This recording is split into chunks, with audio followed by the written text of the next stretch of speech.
Friends, welcome back to my YouTube channel MS classes. आज की दोस्तों वीडियो रहने वाला है नरेशन का असर्टिव सेंटेंस का लास्ट रूल है दोस्तों। पहला रूल था reportive assertive sentence with reporting verb present tense या फ्यूचर टेंस। दूसरा नियम था असर्टिव सेंटेंस का assertive sentence with reporting verb past tense. और तीसरा नियम है असर्टिव सेंटेंस का यदि रिपोर्टेड स्पीच में universal truth, habitual truth, proverbial truth या इस प्रकार के कथन जो होते हैं जिन्हें कभी बदला नहीं जा सकता है, उस प्रकार के कथन के लिए होता है।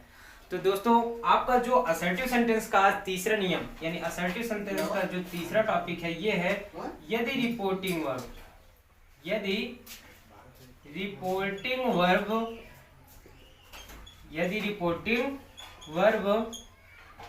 में ऐतिहासिक कथन सदा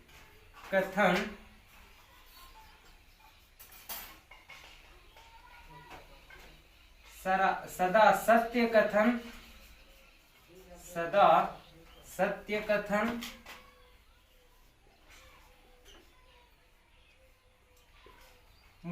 कथन मुहावरा कथन या काल्पनिक कथन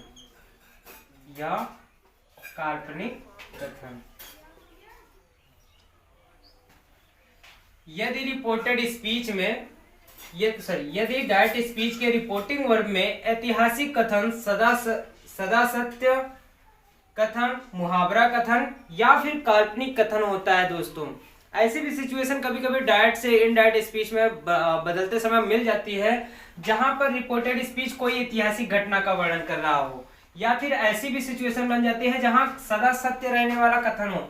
सदा सत्य रहने वाला कथन का मतलब दोस्तों वो कथन होता है जिसको कभी चेंज नहीं किया जा सकता, यानी जिसको कभी बदला ही नहीं जा सकता है।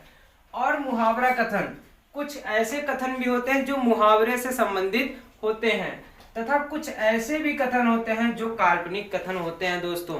तो आज हमारा असर्टिव सेंटेंस में यही नियम और इसी तथ्य के मतलब इसी नियम के बारे में हमारा रहने वाला है टॉपिक।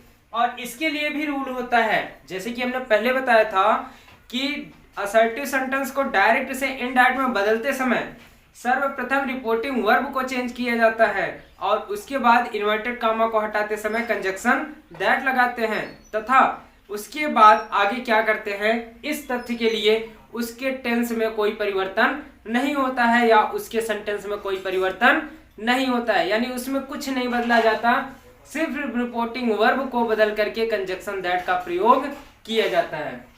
किसका दोस्तों?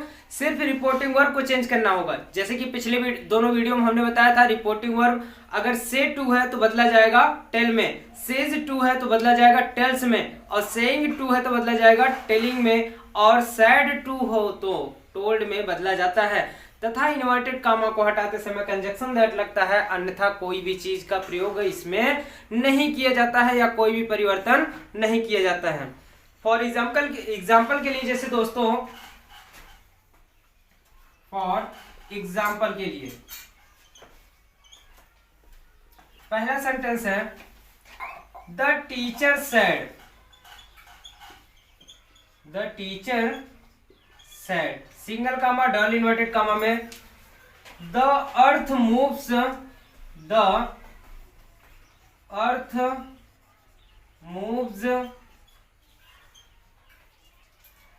राउंड the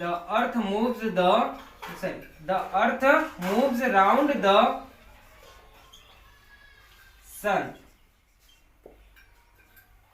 अब इसमें देखिए दोस्तों, ये एक आपका डायरेक्ट स्पीच है। डायरेक्ट स्पीच में हम देखेंगे रिपोर्टिंग वर्ब और रिपोर्टेड स्पीच को। तो रिपोर्टिंग वर्ब तो बता रहा है मैं पास्ट टेंस मुंह चिल्ला चिल्ला के बता रहा है, क्योंकि यहाँ पर देखिए सब्जेक्ट के तुरंत बाद वर्ब का सेकंड फॉर्म है। तो जब वो सब्जेक्ट के बाद वर्ब का सेकंड फॉर्म यानी सब्जेक्ट के तुरंत बाद सैड होगा तो वह आपका पास्ट टेंस होगा। उसके बाद रिपोर्टेड स्पीच में अगर हम देखें तो रिपोर्टेड स्पीच में कह रहा है कि the earth moves around the sun. इसके अर्थ को समझते हैं पहले दोस्तों। कह रहा है कि द टीचर सेड, यानी अध्यापक ने कहा। अध्यापक ने क्या कहा दोस्तों? द अर्थ मूव्स, यानी पृथ्वी घूमती है। कहाँ घूमती है, कैसे घूमती है, उसके बारे में बता रहा है कि राउंड द सन, पृथ्वी सूर्य के चारों ओर, पृथ्वी सूर्य के चारों ओर घूमती है। तो दोस्तों इन कथनों में से, चाहे ऐतिहासिक कथन हो, चाहे सदा सत्य कथन हो, या मुहावरा संबंधी कथन, या काल्पनिक कथन, या एक और होता है दोस्तों आदतीय कथन। आदतीय कथन, आदतीय कथन। अगर आदतीय कथन भी, यानी जो चीज आदत रहने वाली हो चुकी हो, उसके भी टेंस में कोई परिवर्तन नहीं करते हम। मतलब जब डायरेक्ट से इनडायरेक्ट में बदलेंगे तो इसमें सिर्फ रिपोर्टिंग वर्ब को ध्यान देना होगा और कंजक्शन दैट का। तो इस प्रकार से इसका इनडायरेक्ट बनेगा दोस्तों द टीचर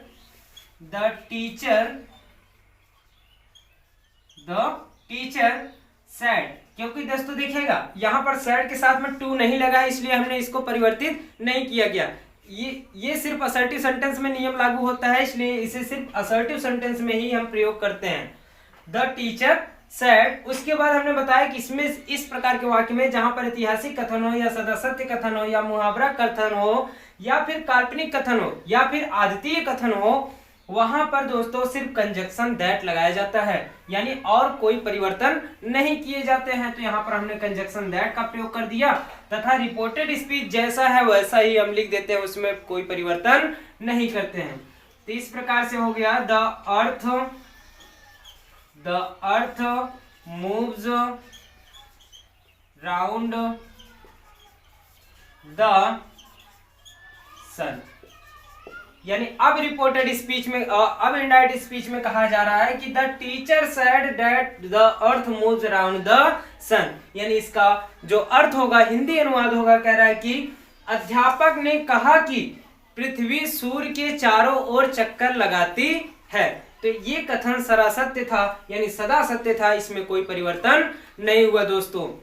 तो चलते हैं आगे के एग्जाम्पल के लिए। इसको नोट कर लें दोस्तों कि यदि रिपोर्टिंग वर्ब में ऐतिहासिक कथन, इसको नोट कर लीजिएगा, ऐतिहासिक कथन, सदा सत्य कथन, मुहावरा कथन, काल्पनिक कथन, आदतीय कथन पाया जाएगा तो उसके टेंस में कोई परिवर्तन नहीं किया जाएगा। बस आपको याद रखना है कि यहाँ पर इन्वर्टेड कामा को हटाते समय कंजक्शन दैट लगाना है। और जैसा कि आपने रूल में पहले पढ़ा है कि रिपोर्टिंग वर्ब को तभी चेंज किया जाएगा जब उसके साथ में टू जुड़ा रहेगा, वो भी असर्टिव सेंटेंस के नियम में दोस्तों। इस प्रकार से अब हम इसको इरेज करेंगे, आगे आपको एग्जांपल बताएंगे।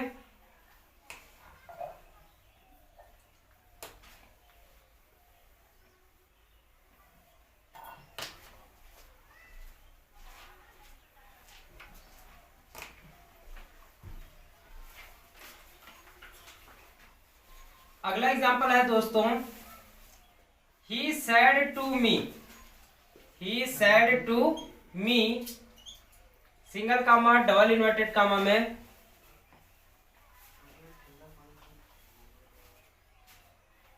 Single comma double inverted comma में, honesty is the best policy,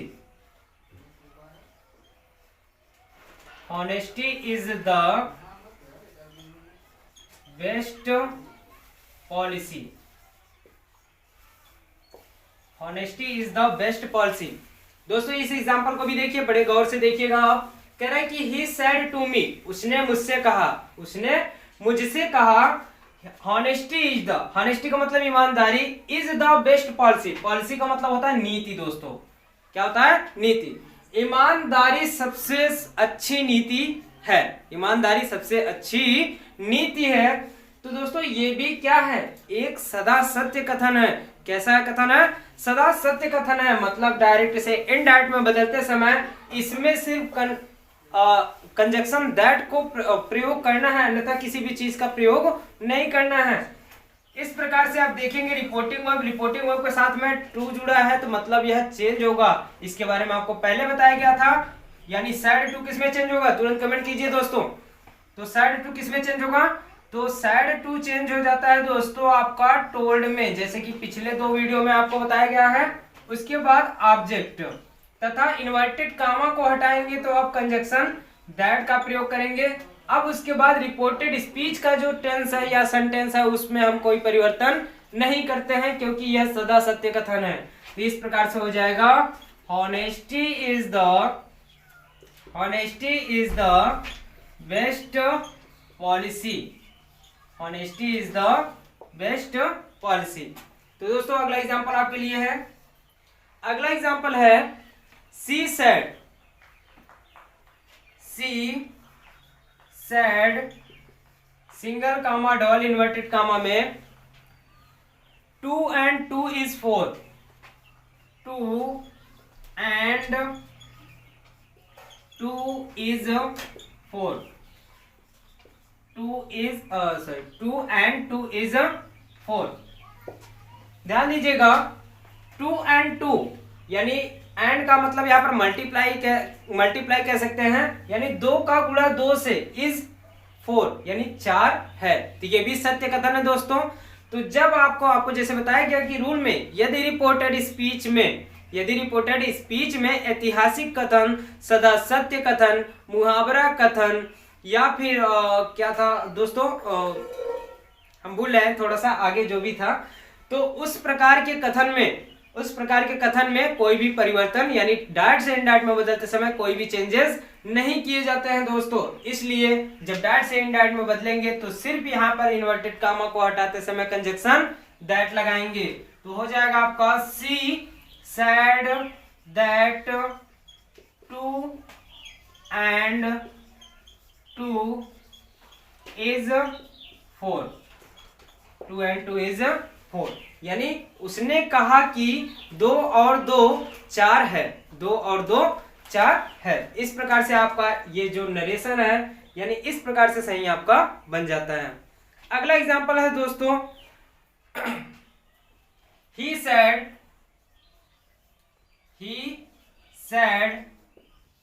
single comma double inverted comma में इंडिया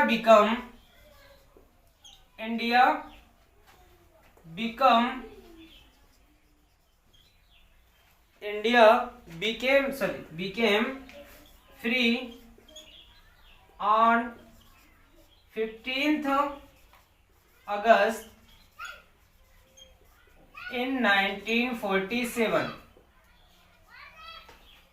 He said उसने कहा कि India became free on 15th August 1947 यानी उसने कहा कि भारत 15 अगस्त 1947 को आजाद हुआ।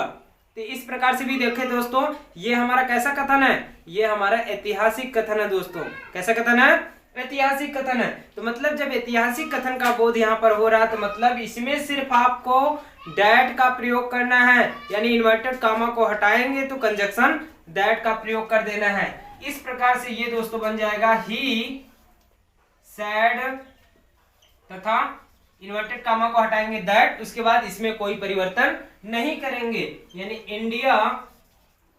India Beckham free on 15th अगस्त 1947। तो दोस्तों ये असर्टिव सेंटेंस का लास्ट नियम था। अगर आपको नरेशन में कहीं भी समस्या हो तो आप हमारे वीडियो के कमेंट बॉक्स में जरूर कमेंट करें।